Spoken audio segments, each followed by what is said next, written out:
ಈ ವಿಚಾರಗಳನ್ನು ನೋಡುತ್ತಾ ಇದ್ದಾಗ ಒಂದು ರೀತಿಯಾಗಿ ಫ್ಲೈಟ್ ಹತ್ತಬೇಕಾ ಬೇಡವಾ ಅಂತ ಅನಿಸ್ಬಿಡುತ್ತೆ ಇಂಥ ಕೆಲವು ಇನ್ಸಿಡೆಂಟ್ಗಳನ್ನು ನೋಡಿದಾಗ. ಅಲ್ಲ, ವೈಮಾನಿಕ ಕ್ಷೇತ್ರದ ಸುರಕ್ಷತೆ ಬಗ್ಗೆ ನಿಮಗೆ ಯಾವುದೂ ಅನುಮಾನ ಇರಬಾರ್ದು. ಯಾಕಂದರೆ ಇದರಲ್ಲೆಲ್ಲ ತುಂಬ ಚೆಕ್ಸ್ ಆ್ಯಂಡ್ ಬ್ಯಾಲೆನ್ಸಸ್ ಇರುತ್ತೆ. ಬಟ್ ಇಂಥ ಒಂದು ದೊಡ್ಡ ದುರಂತ ನಡೆದಾಗ ಇದು ಒಂದು it is not in isolation. It is A series of events that will lead to a major accident like this.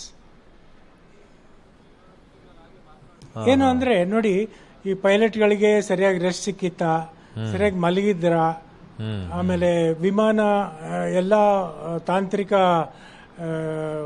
ಗುಣಮಟ್ಟದ ಒಂದು ಯಾವುದರಲ್ಲಿ ಇದು ಲೋಪ ಆಗಿರಲಿಲ್ವಾ.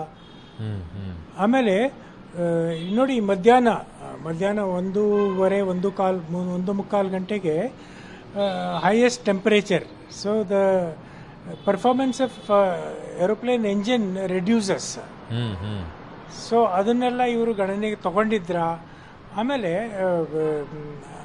ಅಹಮದಾಬಾದ್, ಪಟ್ನಾ, ಗೌಹಾಟಿ ಇಂಥವೆಲ್ಲ they are infested with bird menace. ತುಂಬ ಪಕ್ಷಿಗಳ ಒಂದು ಇದಿದ್ದಾರೆ. ಇವರು ಟೇಕ್ ಆಫ್ ಮಾಡಿದ್ದು ರನ್ವೇ 23 ಅಂದರೆ ನೈಋತ್ಯ ದಿಕ್ಕಿನಲ್ಲಿ. ನೈಋತ್ಯ ದಿಕ್ಕಿನಲ್ಲಿ ಹೋದಾಗ ಈ ರನ್ವೇ ಎಡಭಾಗಕ್ಕೆ ಒಂದು ದೊಡ್ಡ ಸ್ಲಮ್ ಏರಿಯಾ ಇದೆ. ಓಕೆ, ಅಲ್ಲಿ ತುಂಬ ಪಕ್ಷಿಗಳ ಒಂದು ಬರ್ಡ್ ಮೆನೆಸ್ ಅಂತ ಹೇಳ್ತೀವಲ್ಲ, ಅದು ಆಗಿರ್ಬೋದು. ಆಮೇಲೆ ಸರ್, ನೀವು ಈ ಅಹಮದಾಬಾದ್ ಏರ್ಪೋರ್ಟ್ ಫ್ಲೈಟ್ ಮಾಡಿದ್ದೀರಾ ಸರ್? ನೀವು ಅಲ್ಲಿಂದ ಫ್ಲೈ ಮಾಡಿದ್ದೀರಾ ಸರ್? 100 500 ಮಾಡಿರ್ಬೋದು. ಸೊ ಇಲ್ಲಿ ಸೇಫ್ ಆಗಿರುವಂತ ಜಾಗ ಅಲ್ಲ ಅಂತ ನೀವು ಹೇಳ್ತೀರಾ? ಎವ್ರಿ ಟೈಮ್ ಅಲ್ಲ, ಖಂಡಿತ ಅಲ್ಲ. Every time we take off from Patna, Ahmedabad, ಒಂದಿಷ್ಟು ದೀರ್ಘವಾದ ಉಸಿರು ಹೇಳ್ಕೊಂಡು ಸದ್ಯ ಅಂತೇಳಿ ಅಂತ ಒಂದು ಅಸುರಕ್ಷಿತ ವಿಮಾನ ನಿಲ್ದಾಣಗಳು ಇವೆಲ್ಲ. ಯಾಕೆ ಅಹಮದಾಬಾದ್ ಯಾಕೆ ಆ ರೀತಿಯಾಗಿ ಅಸುರಕ್ಷಿತ ವಿಮಾನ ನಿಲ್ದಾಣ ಅಂತ ಹೇಳ್ತೀರಾ? ಅಲ್ಲಿ ನೋಡಿ, ತುಂಬ ಟ್ರಾಫಿಕ್ ಇದೆ. ಅಂದರೆ ಡೊಮೆಸ್ಟಿಕ್, ಈ ಅಂತಾರಾಷ್ಟ್ರೀಯ ವಿಮಾನಗಳು ಒಂದು 7-8 ಇದ್ದಾವೆ. ಅದ್ರ ಜೊತೆಗೆ ಸುಮಾರು 15 ರಾಷ್ಟ್ರೀಯ ಡೊಮೆಸ್ಟಿಕ್ ವಿಮಾನಯಾನಗಳು ಇರ್ತವೆ. ಸೊ ಹಾಗಾಗಿ ನಮಗೆ ಸಿಗೋದೇ ಒಂದು 2 ನಿಮಿಷ 3 ನಿಮಿಷ ಟೈಮು. ಅದರಲ್ಲಿ ಈ ATC ಕಂಟ್ರೋಲರ್ ಏನಿರ್ತಾರೆ, they are one of the worst controllers in Ahmedabad. So ಅವರು they are not sensitive to pilots requirement. ಅವರು they push the pilots, can you take off from intersection.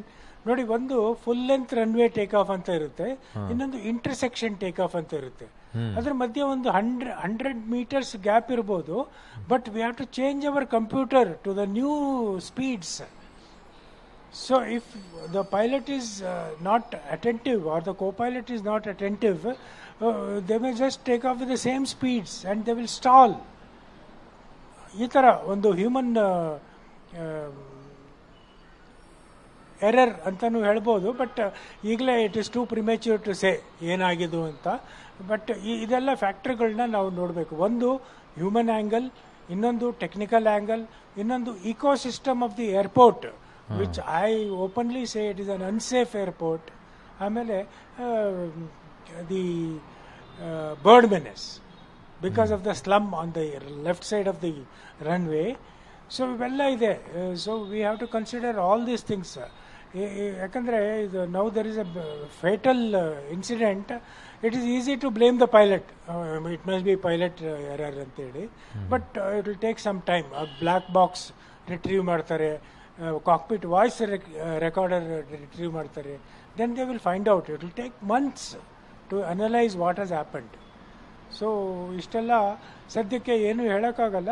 But it is a major tragedy which has not happened in many decades in India at least. Okay, thank you so much Sudarshan sir, ಪಬ್ಲಿಟಿ ಜೊತೆಗೆ ಮಾತನಾಡಿದ್ದಕ್ಕೆ.